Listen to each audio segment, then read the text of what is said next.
Tapi poinnya yang ingin saya sampaikan itu memang Perpol itu menurut saya sih membangkang putusan Mahkamah Konstitusi. MK memang bilang sangkut paut, jadi kata kuncinya sangkut paut. Nah tapi sangkut paut ini kan tidak boleh diklaim sendiri sama Kapolri. Itulah persoalannya kalau tim reformasi Polri diisi oleh Kapolri sendiri. Pasti akan terjadi benturan kepentingan. Kalau saya sih melihat ini memang jelas sesuatu yang disengaja. Jadi bahwa mereka satu tim, tapi yang tiga itu dua mantan Kapolri dan Kapolri nggak peduli dengan dua mantan ketua MK yang ada dalam tim itu, menurut saya sudah menunjukkan itikat buruknya bahwa mereka memang nggak ingin melakukan reformasi kepolisian.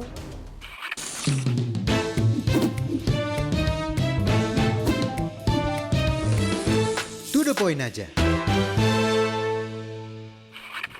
Assalamualaikum warahmatullahi wabarakatuh.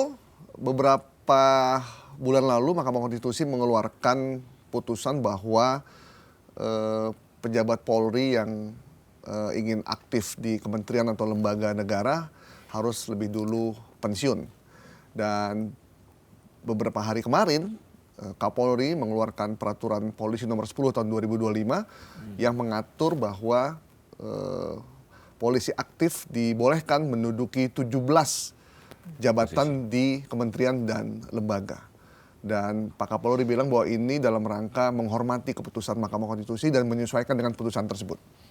Bagaimana kita membahas soal ini dan memberikan jawaban apakah ini benar seperti itu dan apa dampaknya nanti ke depan, di To The Point aja, saya bersama Mas Pung Purwanto sudah menghadirkan narasumber Mbak Bivitri Susanti. Apa kabar Mbak? Baik, makasih. Terima kasih sudah hadir kembali. Dengan senang hati. Karena namanya To The Point, jadi kita langsung To The Point aja Saya Mbak. senang To The Point gini nih, senang saya. Karena udah banyak orang yang muter-muter Mbak. Benar. Gitu. Dikiranya mau ngasih bantuan, ternyata mau wisata. Gimana Mbak menghadapi, atau menilai Perpol nomor 10 ini Mbak?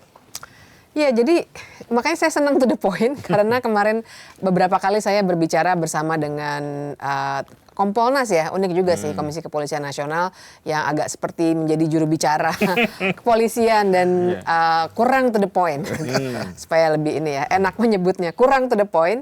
Tapi poinnya yang ingin saya sampaikan itu memang Perpol itu menurut saya sih membangkang putusan Mahkamah Konstitusi.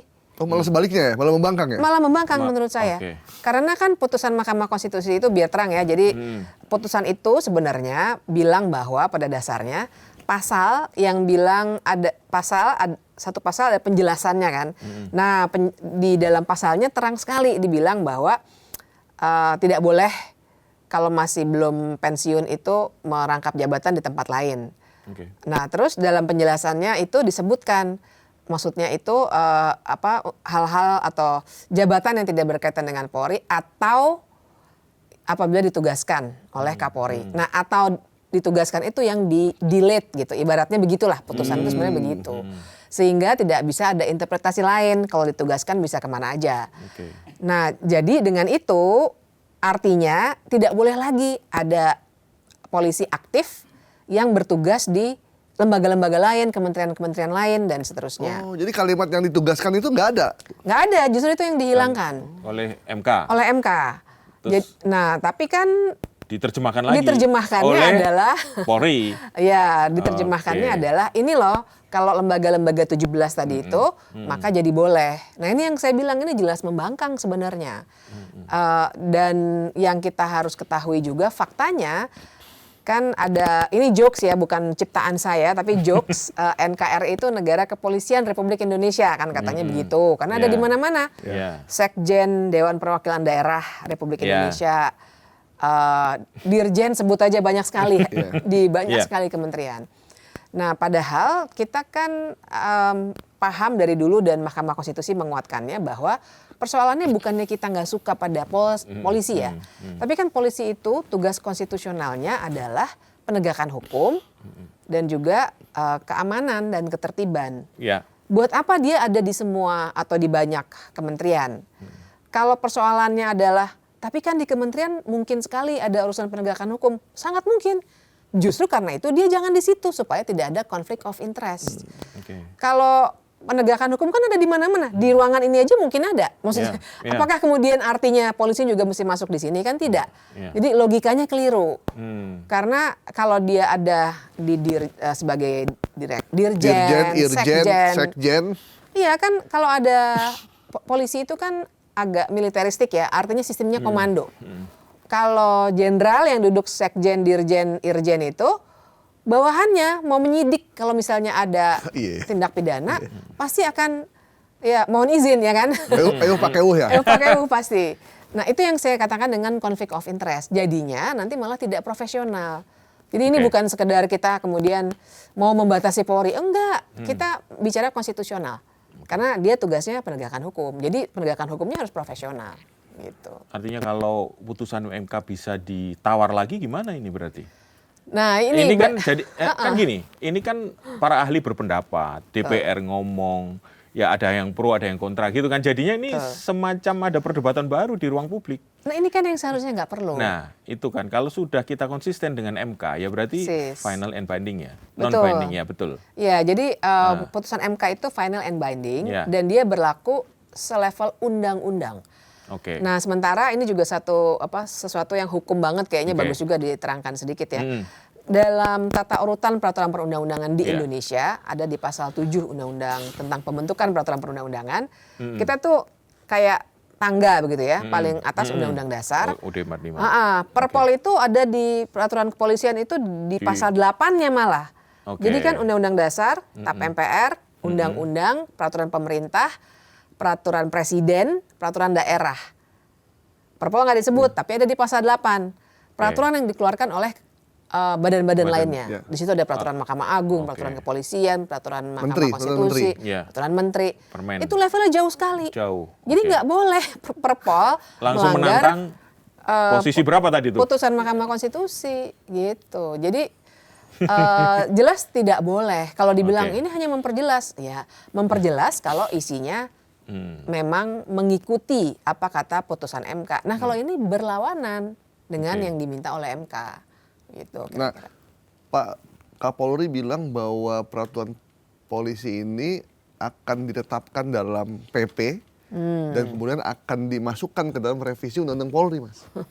Waduh. Itu gimana, Mas? Nah ini jadi ya, saya sempat mendengar juga dalam sebuah diskusi. Mereka bilang kan di TNI juga begitu, di Undang-Undang TNI. Revisi yang kemarin kita ributkan itu. Nah tapi saya mau bilang sesungguhnya yang di Undang-Undang TNI kan juga keliru.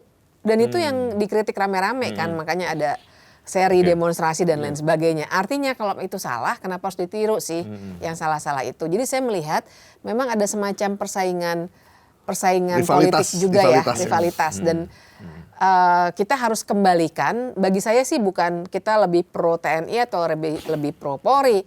Kita mau aparatur sipil negara kita profesional. Basisnya meritokrasi gitu. Jadi kan bayangkan ya 17 kementerian itu, bayangkan nih ESDM. Perlu skill polisi di bagian mana? Kalau misalnya, tapi kan nanti mungkin ada penegakan hukum. Yes, kita makanya punya penyidik. Jadi nggak perlu masuk jadi dirjen gitu. Dan punya PPNS, penyidik pegawai negeri sipil. Ada apalagi ya di situ kementerian-kementerian yang sifatnya sangat OJK. Otoritas Jasa Keuangan. Why? Maksud saya baca ini Mbak ya. Ada Kemenko Polkam, Kementerian Energi Sumber Daya Mineral, Kementerian Hukum, Imigrasi, Kehutanan, Kelautan Perikanan, Perhubungan, Pekerja Migran, Agraria dan Tata Ruang, Lembaga Ketahanan Nasional, OJK, PPATK, BNN, BNPT, BIN, Badan Cyber Sandi Negara, dan KPK. Ya. Nah dalihnya, karena kemarin saya sempat diskusi beberapa kali, dalihnya adalah karena kemungkinan ada penegakan hukum di situ. Saya bilang, wah saya setuju sekali. Tapi di ruangan ini juga mungkin ada penegakan hukum, kan gitu ya. Dan itu tadi, kalau bicara penegakan hukum, bahkan kita sendiri individu kan bisa melapor ke polisi. Biasanya juga begitu kan. Kalau ada penipuan atau apa, kita lapor ke polisi. Nggak harus ada polisi dalam rumah kita kan. Dan kemudian ada di lembaga-lembaga yang tadi disebut, misalnya PPATK, itu ada penyidik pegawai negeri sipil yang menurut Kitab Undang-Undang Hukum Acara Pidana dikoordinasikan oleh kepolisian anyway. Jadi nggak perlu masuk ke situ, memang akan dikoordinasikan oleh kepolisian. PPATK tidak boleh melakukan penindakan, dia hanya boleh melaporkan ke KPK. Ya, harus berkoordinasi. Ya, ke polisi. Dan polisi yang akan mengungkap itu. Jadi kan nggak perlu masuk situ kan polisinya. Iya. Karena yang saya takutkan itu tadi konflik of interest. Kalau ternyata misalnya ada korupsi di OJK atau di mana tadi 17 itu yang disebut, terus penyidik yang levelnya pasti masih di bawah, kalau udah nyampe dirjen, direktur kan pasti udah tinggi ya jabatannya ya. Pasti akan pakai tadi. Itu masalahnya. Tapi kayaknya jalur yang ditempuh ini jalur politik sehingga mau menjadi undang-undang itu.